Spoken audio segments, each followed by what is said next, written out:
Shalom Abracha, I would like to wish you a good day. We are about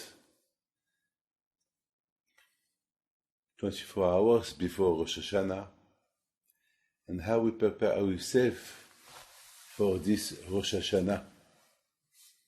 You know, every year we come to Hashem, we ask Hashem, we want a good year, we want money, we want health, we want all sorts of things on Rosh Hashanah. But the problem is, we ask from Hashem things, but what can we give to Hashem back? I mean, you know, if you make some loan of money from people and you don't pay them, one day they will tell you why you don't pay. So at least you have to pay. Pay tribute to Hashem. Pay your debt to Hashem. Then you can ask Him for a good year, or what you want. So my friend, I think our preparation for Rosh Hashanah is, first, to think to pay back at least some of the things. If we don't respect Shabbat, we do Shabbat. If we are angry, so we reduce our anger. If we are jealous, so we reduce the jealousy. You have a car that there is something wrong in the car. You repair it. Reparation. My friend, instead of wasting time thinking what I'm going to ask from Hashem, I think you should ask yourself, how much can I pay for all what Hashem did for me? Back to Hashem. Maybe we have to learn from Hashem the quality, how to be humble, the quality how with all what we do, Hashem He does only good things with us, to be a good person. A good person. It's very, very important. You know, my friend, when Moshe Rabbeinu went to the Shamayim, he was there for 40 days. After 40 days, Hashem told him, now, all the Torah that I teach you, I give you the tables. He gives him the 2 tables with the 10 commandments after 40 years. And that time, Moshe Rabbeinu was learning Torah. And that time, by the end of the 40 years, the Jews, they made the golden calf. I would like to ask you one question.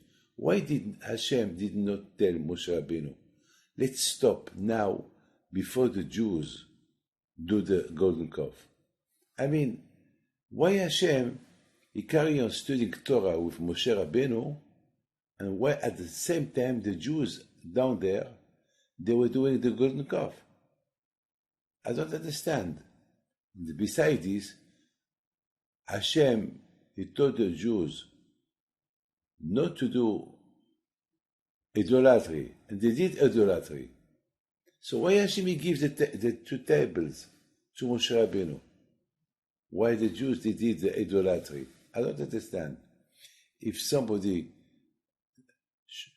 show you that he doesn't like the steak that you made, so why you made him the steak to give it to him? You know that he will not eat it. Hashem, why you give them the Torah? Why you know that what they did? I mean, it doesn't make any sense.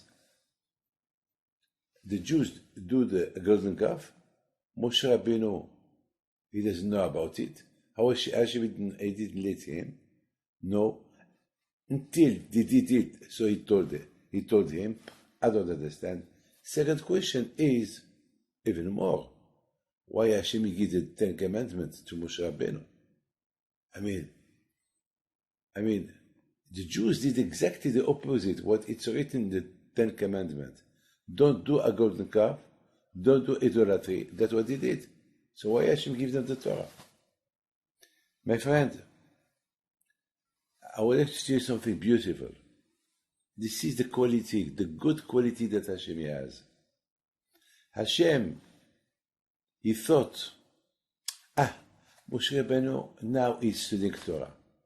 How can I stop him by studying Torah? Yeah, but the Jews are doing the golden calf. Okay, they may do teshuvah. That's what I promised to Moshe Rabbeinu. I promised Moshe Rabbeinu, when Moshe Rabbeinu he came to receive the Torah, the angels, they said to Hashem, why Hashem you want to give them the Torah? Maybe they will not respect it. So Hashem, he told Moshe Rabbeinu, tell them that if they don't respect the Torah, they can do teshuvah. Ahzer lahem teshuvah. They can do teshuvah. I mean, Hashem is not like us. If somebody does us something bad, it's very hard that he will forgive us. But Hashem, no. Hashem, all the time, he forgive. So we have to learn this quality from Hashem, to be always to forgive people. Every day we do bad things, Hashem forgive. So I think this is the reason why Hashem, he didn't want to disturb Moshe Rabbeinu while he was studying Torah. He said, let him study Torah.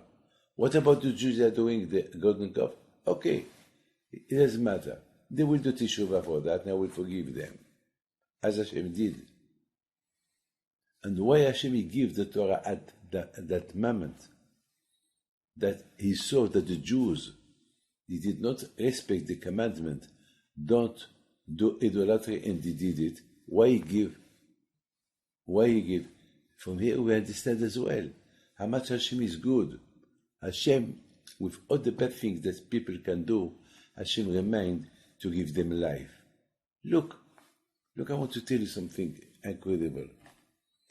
Sometimes people are doing very, very things against Hashem. Do Hashem punish them? No. There was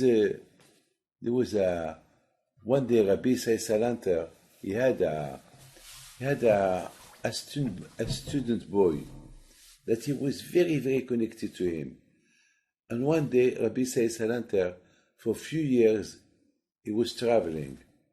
His student, well, after a while that he was without his Rebbe, he became a little bit very light on religious. And one day he saw Rabbi Isai Salanter. And Rabbi Isai Salanter told him, I heard since I left the city, you changed your way of life. You are not irreligious as before.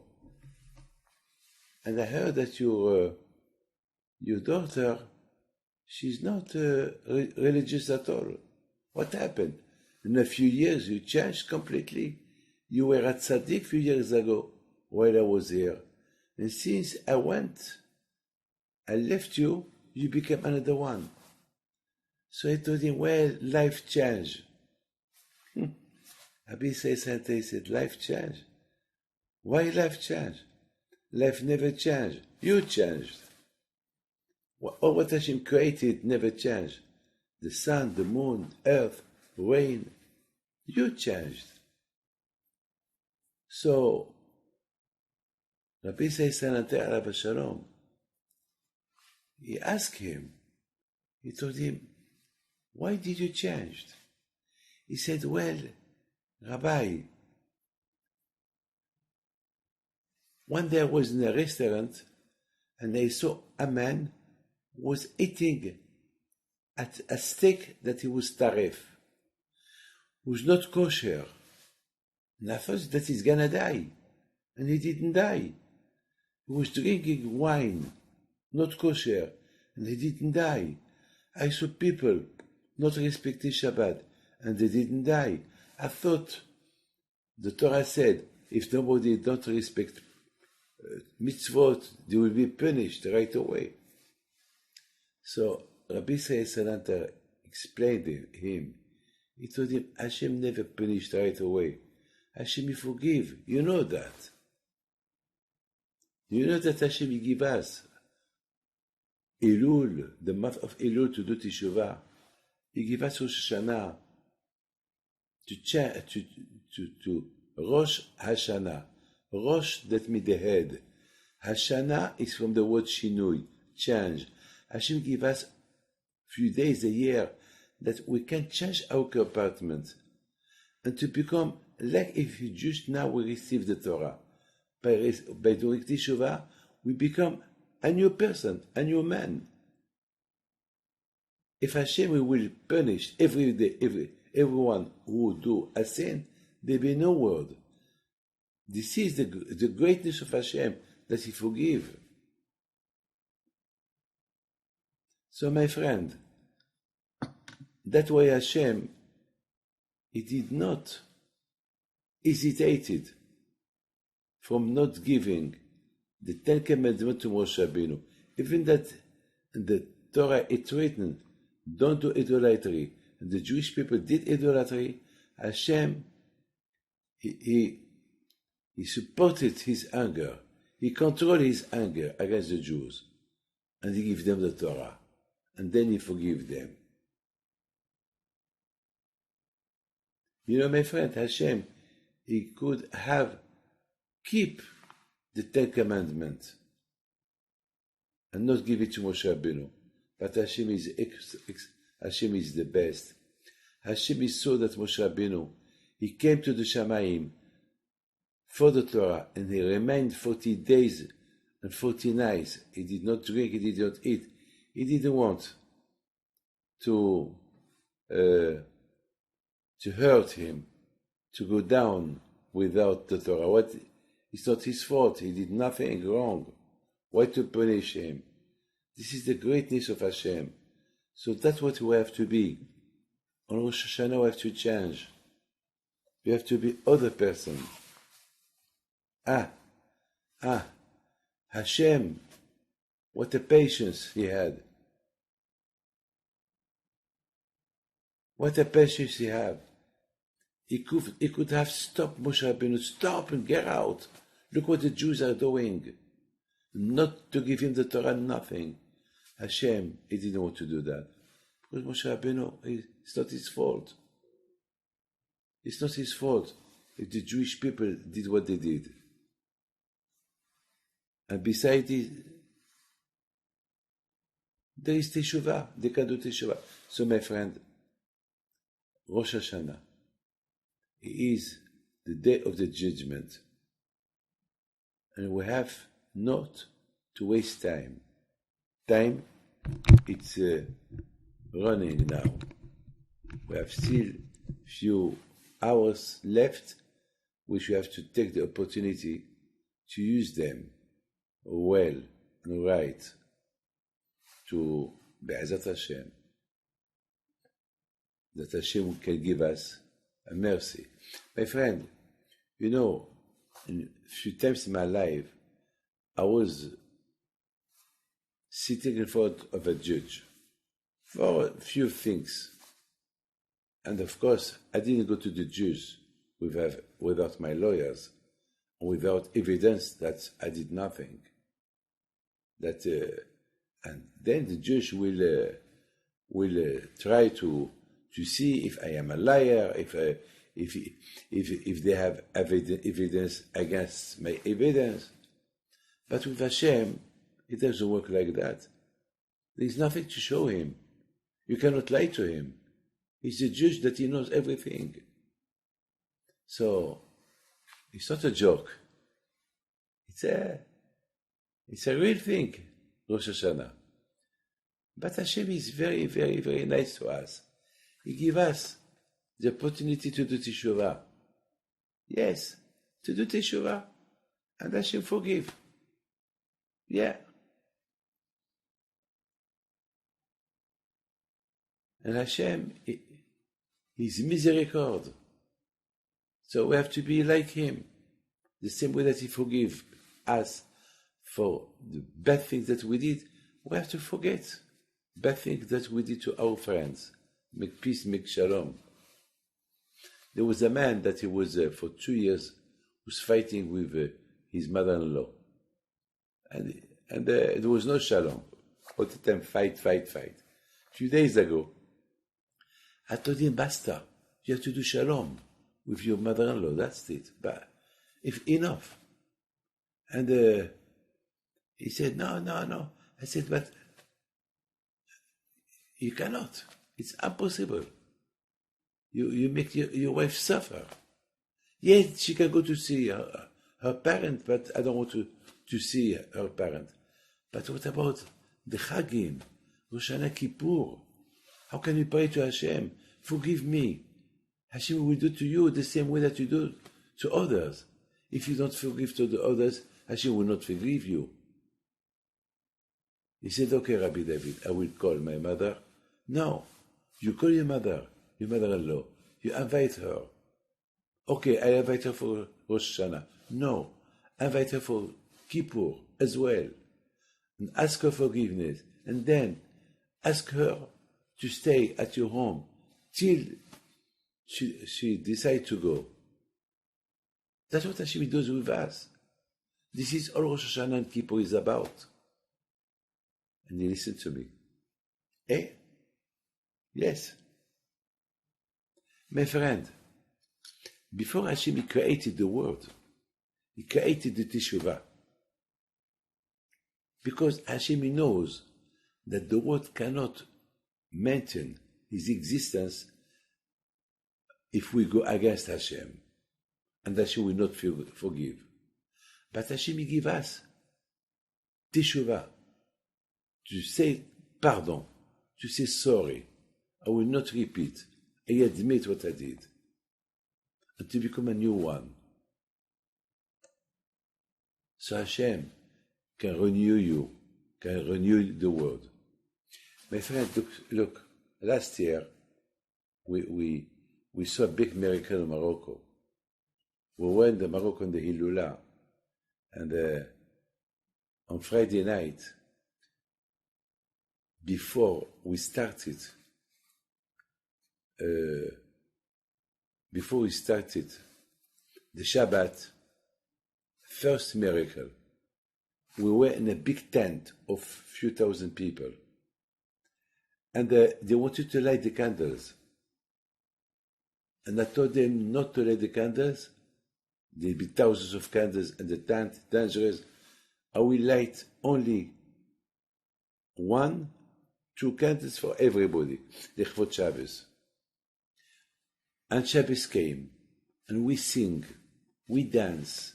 We started to pray the Tefillah of Kippur. Hashem forgive us, Hashem protect us, Hashem. And we started to mention all tzaddikim. No one understand why we did that. We finished, there was a big earthquake. Baruch Hashem, the tent didn't collapse. And you know, my friend, the bigness was, I didn't feel the earthquake. It was very, very strong one. Hashem he made that I didn't feel it. Why? Because if I would feel it, I would run from the tent. If I ran, thousands of people would start to run, and it would be a catastrophe. So Hashem made that I didn't feel it, so I remained seated.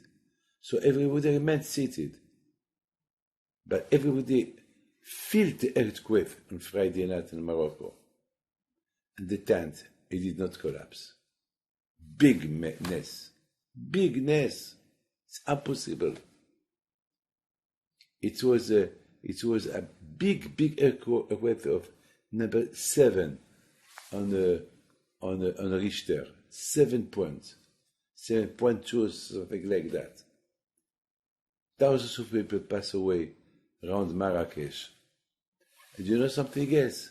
The earthquake, if you can see Google, the earthquake, it was so strong, it came till Essaouira, the place where Rabbi Chaim Peter was living, where we were doing the Hilula, and there it stopped. Incredible. It stopped. Why? Because we were praying. Hashem wanted to show us when a Jew pray, he bring mercy to the world. And thanks God, from very important people said that that kind of earthquake, it could do big damage, 10 times what it did. Baruch Hashem, it was strong, but it did less damage. So, my friend, this is the strength of the tefillah. This is the strength of the tefillah. When you pray to Hashem, so you prevent bad things not to come. And if they have to come, so it reduces. I would like to tell you something. There was a man who wanted to cross the street, and there was a car running. And if that man would cross the street, he will be dead. What happened to him? Before he crossed the street, it happened that he slipped, and only his foot were hurt by the car. Look, Hashem, he reduced his injury. He saved him from death. I mean, it was just in some centimeters. He could be dead already. But he slipped. But his foot went to the street, and the car ran after them, ran on them. Okay, it was damaged, but he's alive. My friend, I would like to wish you Shana Tova Mituka. Hashem bless you, and I wish you all the best. Thank you.